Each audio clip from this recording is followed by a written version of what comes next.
What happens when honor meets misunderstanding in the desert?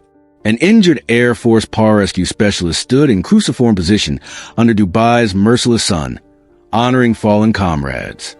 When leather-clad motorcyclists approached, tensions rose. But what followed changed everyone's perspective forever. Staff Sergeant Jake Matthews stood out among the crowd at the Dubai International Military Exhibition, not because of his height or his American uniform, but because of his unwavering determination. His Air Force Combat Utility uniform, adorned with the maroon beret and the distinctive angel wings of the Pararescue jumpers, PJs, bore the signs of man who had survived hell. 3 years earlier, Jake had been part of an elite PJ team responsible for extracting wounded soldiers from the most hostile territories in Afghanistan. The tattoo peeking from beneath his sleeve, "That others may live," wasn't just a PJ motto. It was a creed that had driven him to perform 12 successful mountain rescues under enemy fire. But Jake's 13th mission had changed everything. A Taliban ambush in the Hindu Kush Mountains had left him with a titanium rod in his right leg and chronic pain that medication barely touched. More painful than his physical wounds, however, was the memory of Technical Sergeant Ryan Cooper, his team leader and closest friend, who hadn't made it home. Jake had traveled to Dubai not as an official representative, but as a man on a personal mission. The military exhibition, attracting defense personnel from across the globe, provided the perfect backdrop for what he planned to do: honor Ryan in a way that would help Jake finally make peace with his survival. As he limped through the exhibition grounds, Jake checked his watch. It was time to begin what would become an extraordinary act of remembrance, one that would bridge cultures and challenge prejudices in ways no one could anticipate. At precisely noon, Jake positioned himself at the center of the exhibition's outdoor plaza. With deliberate movements, he removed his beret and placed it carefully on a small stand he had brought. Then, he stepped forward and did something unexpected. He extended his arms straight out to the sides, forming a perfect human cross. This cruciform position was instantly recognizable to any PJ. It was a free-fall position, the stance they maintained when jumping from aircraft thousands of feet above hostile territory, ready to descend into danger to save lives. It was also the position Ryan had been in when the sniper's bullet found him midair. For the first 15 minutes, few noticed Jake's silent tribute. Exhibitors continued their demonstrations, military officials exchanged handshakes, and visitors wandered between displays of the latest defense technology. But gradually, as Jake remained motionless under the scorching 105-degree heat, people began to take notice. "What's he doing?" asked an Emirati officer to his British colleague. "I believe it's some sort of American military ritual," the Brit replied, though uncertainty laced his voice. As time passed, a small circle of onlookers formed around Jake. His face remained stoic, his gaze fixed on the horizon where the exhibition grounds met the desert. Sweat began soaking through his uniform, creating dark patches that expanded visibly with each passing minute. Still, he didn't move. A young Emirati boy tugged at his father's sleeve. "Baba, is he a statue?" The father shook his head. "No, Habibi, he is a warrior honoring his brothers." The crowd grew, and whispers rippled through the gathering. Military personnel from different countries recognized the dedication required to maintain such stillness. Some instinctively straightened their postures in respect. Others simply watched in quiet admiration, sensing they were witnessing something profound.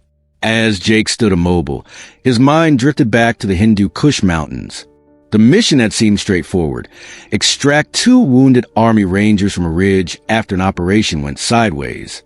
But in those mountains, nothing was ever simple. "Weather's turning, Jake," Ryan had said as their helicopter approached the extraction point. "We go fast, or we don't go at all." Jake could still hear the rotors pounding against thin mountain air, feel the rush of cold wind as they prepared to jump. Ryan, always first out the door, had given Jake that trademark grin of his, confident, fearless.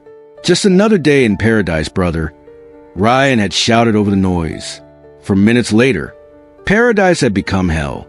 They had located the Rangers quickly enough, stabilized them, and prepared them for extraction. It was during the final phase, waiting for the helicopter to return, that everything went wrong. Taliban fighters, hidden in the rocky outcroppings, opened fire. Jake blinked away the memory, but the desert heat made the flashbacks more vivid. He could smell the cordite again, hear the distinctive crack of AK-47s. His arms, now extended for over an hour, burned with fatigue, a fraction of the pain Ryan had endured. Incoming, West Ridge. Ryan had shouted that day, pushing Jake and the wounded behind a boulder. They returned fire, called for air support, followed every protocol. But the enemy had the high ground. The extraction helicopter had appeared through the clouds, hovering precariously in the turbulent mountain air. As they moved toward it, dragging the wounded, a hidden sniper took aim. Jake never saw where the shot came from. He only remembered Ryan suddenly leaping into the air, arms outstretched in that cruciform position they'd practiced thousands of times. Except this time, Ryan wasn't jumping from a plane.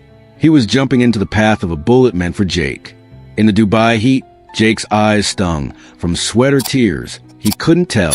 His leg throbbed where the titanium rod had been inserted, a permanent reminder of his survival. The doctors had called it a miracle that he could walk again. But Jake didn't believe in miracles anymore. He believed in debts.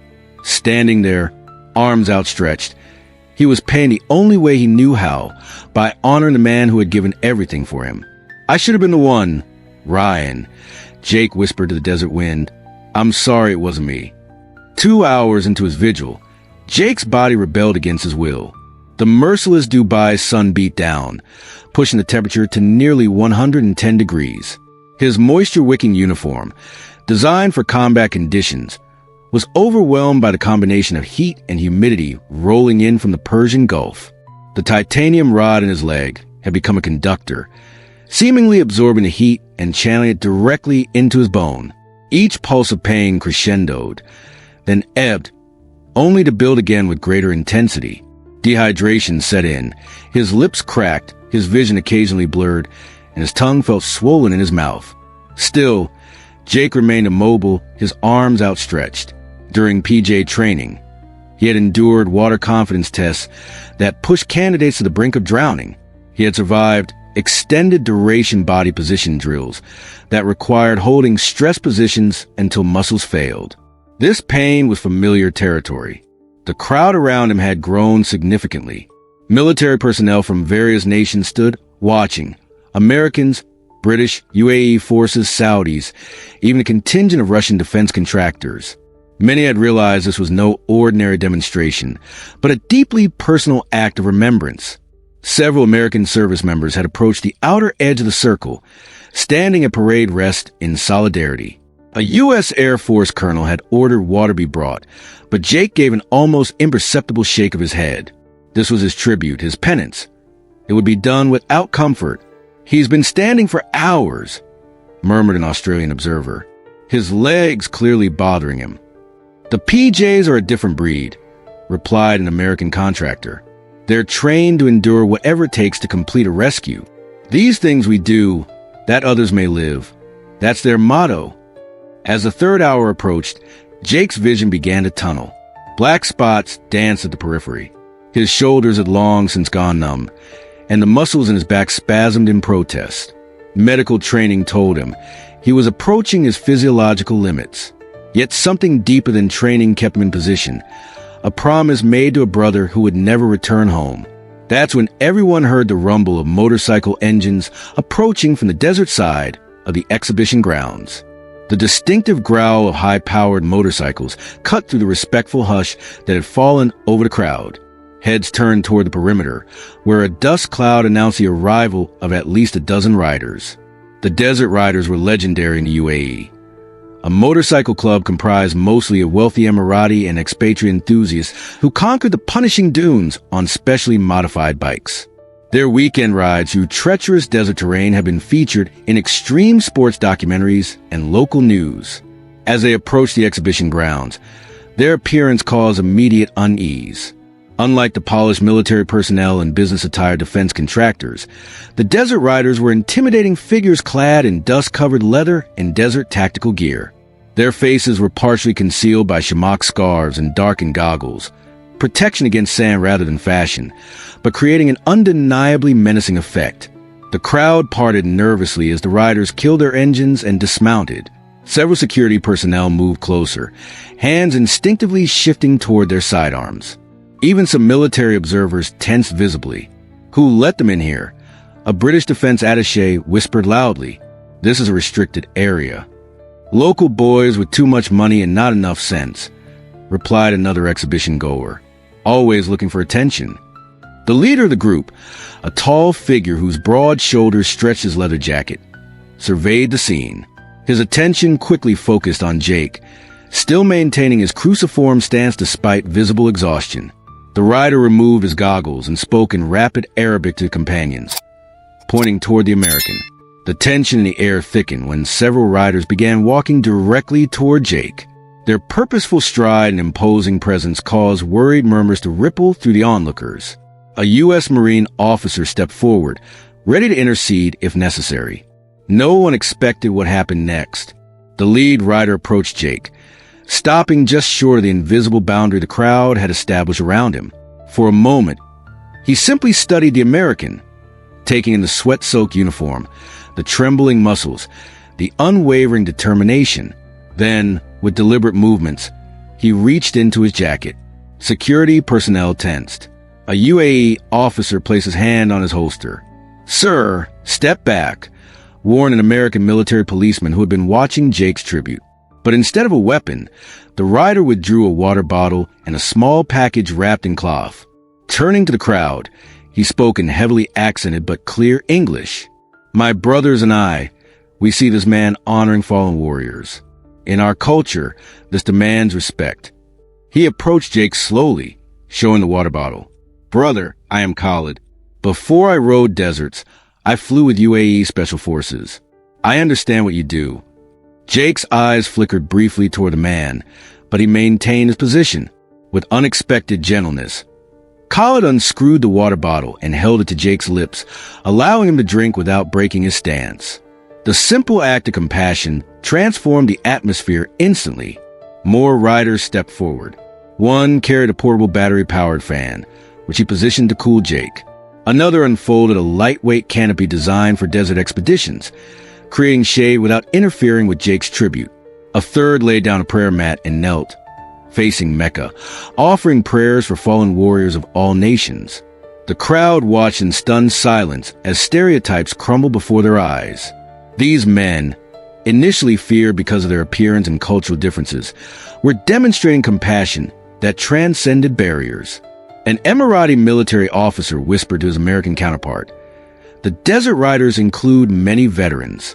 That one," he pointed to Khalid, "once rescued 3 British SAS operators stranded in a sandstorm near the Saudi border." Word spread quickly among the gathering. These weren't just thrill-seekers, but a brotherhood that included current and former military personnel from various nations who found peace and purpose in conquering the desert together. As the afternoon wore on, the riders formed a protective circle around Jake. They took turns providing water, cooling him with fans, and shielding him from the sun. Their silent support spoke volumes, creating a powerful image of cross-cultural brotherhood that drew even more observers. What had begun as one man's personal tribute had evolved into something far more profound, a moment of international unity and understanding. As the afternoon progressed, the impromptu gathering around Jake transformed into something remarkable. Military personnel from different countries, often separated by politics and historical tensions, stood shoulder to shoulder with the desert riders in quiet respect. Khalid remained closest to Jake, occasionally offering water and quietly providing updates on how much time had passed. During one such moment, he spoke softly so only Jake could hear. "My brother, I lost my co-pilot over Yemen 3 years ago. Some nights, I still wake up hearing his voice on the radio as our helicopter took fire." He touched a patch on his leather jacket. UAE Special Forces wings crossed with a black mourning band. They never found his body. "So I understand why you stand."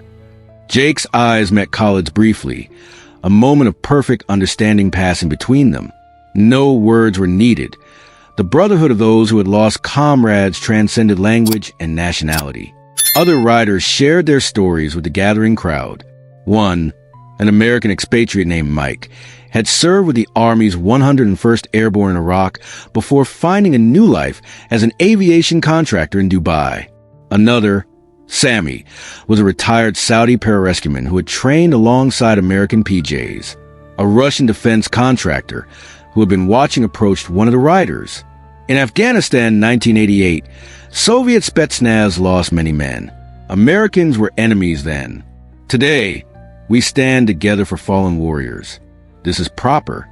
The exhibition's senior military officials, recognizing the powerful message being created, ensured the tribute could continue uninterrupted. Event schedules were adjusted. Security was reinforced but kept discreet, and medical personnel stood by unobtrusively. As word spread throughout the exhibition, more people gathered. Soldiers, sailors, airmen, and Marines from dozens of nations came to witness the American PJ's act of remembrance and the unexpected alliance that had formed around him. Many rendered their own salutes or gestures of respect according to their military traditions. What had begun in solitude was now a powerful demonstration of the bonds that connect warriors across political boundaries. At sunset, after maintaining his cruciform position for nearly 5 hours, Jake finally lowered his arms. The movement was slow, painful. His muscles had long since passed beyond exhaustion into a state of semi-paralysis. As his arms came down, several desert riders moved forward to steady him, knowing his body would be fighting to remain upright. Khalid was first to reach him, supporting Jake's right side while Mike took his left. The crowd, which had grown to several hundred, fell completely silent. Jake's voice, when he finally spoke, was rough from hours without water, but carried clearly in the evening air. Technical Sergeant Ryan Cooper died so I could live, he said, each word measured and deliberate. For 3 years, I've carried the weight of his sacrifice. Today, I stood for him, but I didn't stand alone. He turned to Khalid and the desert riders, then to the multinational gathering around him. Today, I learned that honor recognizes honor, regardless of uniform, nationality, or appearance. These men, he gestured to the riders, whom many judged by their rough exterior, showed the true spirit of brotherhood. They reminded me what Ryan died for, not just for me, but for the belief that we protect each other, no matter who we are. Khalid stepped forward. In the desert, we have a saying, judge the rider not by his clothes, but by how he faces a storm. He clasped Jake's hand. Today, brother, you face your storm with courage. As twilight deepened over Dubai, Jake placed his beret back on his head and rendered a final salute, not just a memory of Ryan, but to the unexpected brotherhood that had formed around him. The desert riders escorted Jake from the plaza, their motorcycles rolling slowly alongside as he limped with dignity through the parting crowd. Military personnel from dozens of nations rendered salutes or signs of respect as he passed. That evening, as the exhibition closed, something had changed. Barriers had fallen. Conversations between former adversaries continued over dinner. Photos of the American PJ and the desert riders appeared on social media with hashtags about brotherhood and understanding. Jake had come to Dubai seeking personal redemption. He left having built an unexpected bridge between cultures. A month later, Jake received a package from Dubai. Inside was a desert rider's jacket with his name and PJ wings embroidered alongside the club's insignia. A note from Khalid read, brother, your tribute honored not just your fallen comrade, but all who serve. You now have family in the desert. The photo of Jake surrounded by the desert riders became a powerful symbol of international military brotherhood. It reminded everyone that beneath our different uniforms, languages, and appearances, we share the same core values: honor, sacrifice, and respect. Some bridges are built not with concrete and steel, but with courage and understanding.